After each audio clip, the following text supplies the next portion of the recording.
Welcome back students. This is the third and last video of the chapter 6 basic concepts of OOP. I hope all of you have watched the first and second videos. Let us see the contents of this video. The first topic is advantages and disadvantages of OOP, applications of OOP and important questions and answers. Let's begin with the advantages of OOP.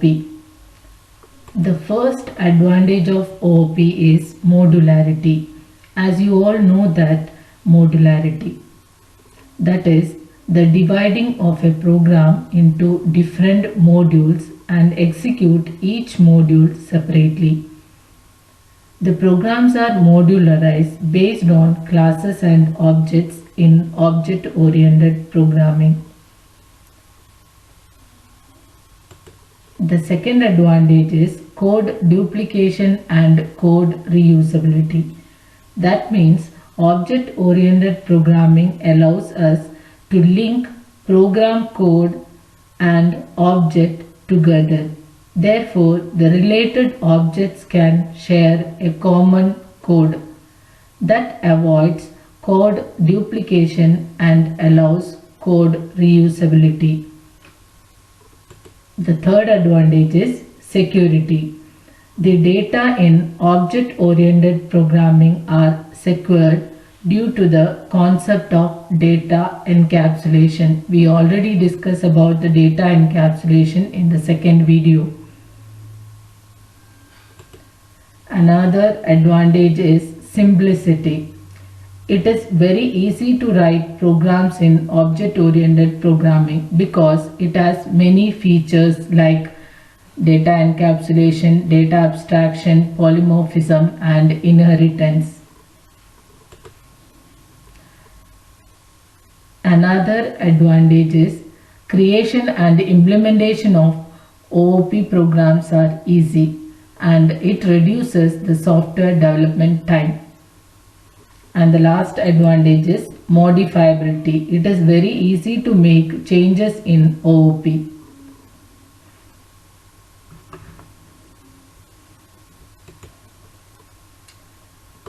This slide is about the limitations or disadvantages of OOP. The first disadvantage is OOP has no set standards. That means OOP software development, debugging and testing tools are not standardized. Second is large program size. OOPs typically involves more lines of code than procedure-oriented programs, so it has large program size.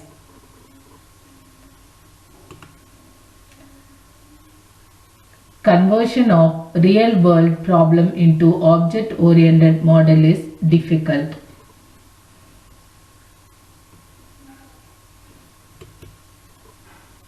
It is not suitable for all types of program. It requires more execution time. That means the number of instructions in OOP are more, therefore it requires more time for execution.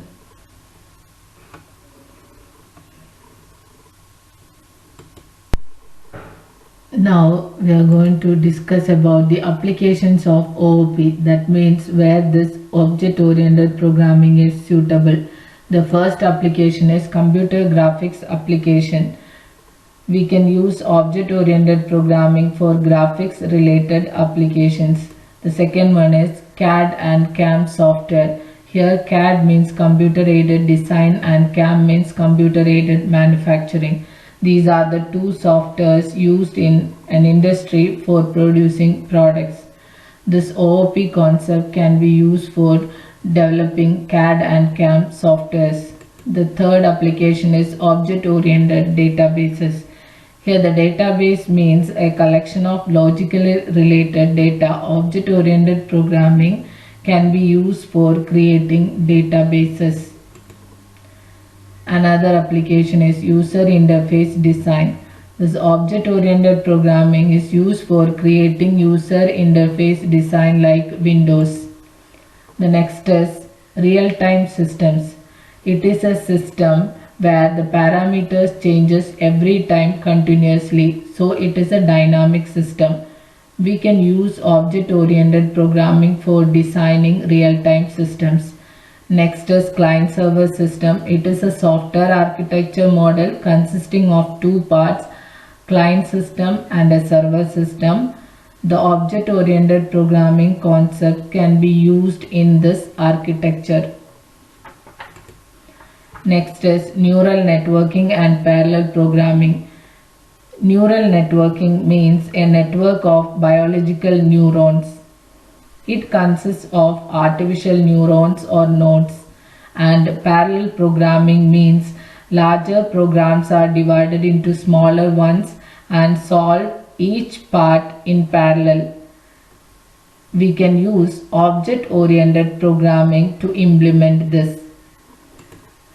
Next is simulation and modeling. Here simulation means imitation of real-world products without physical construction. That means we can develop a product, we can check how it looks like. That can be easily represented using object-oriented programming. The last one is artificial intelligence and expert systems. It is a combination of both hypermedia and real-time systems. Now let us see the important questions and answers from this topic. The first question is explain the advantages of object-oriented programming. And this was asked many times in the previous years, and it is one of the 5-mark question. We already discussed about the advantages of object-oriented programming. One is modularity, code duplication and code reusability, security, simplicity and modifiability. You have to write the answer with explanations.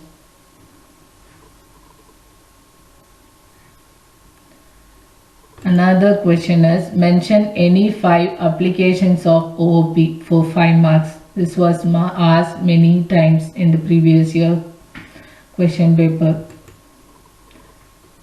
There are many applications. You have to write any 5 applications from this.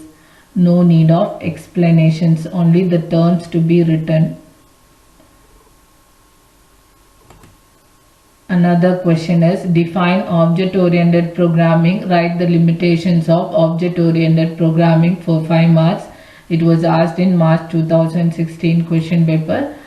And the definition of object-oriented programming is it binds the data and functions that operate the data to form an object. And its limitations are it has no set standard, large program size, conversion of real-world problems into object-oriented model is difficult, not suitable for all types of problems. It requires more execution time. This is the end of the chapter. Thank you.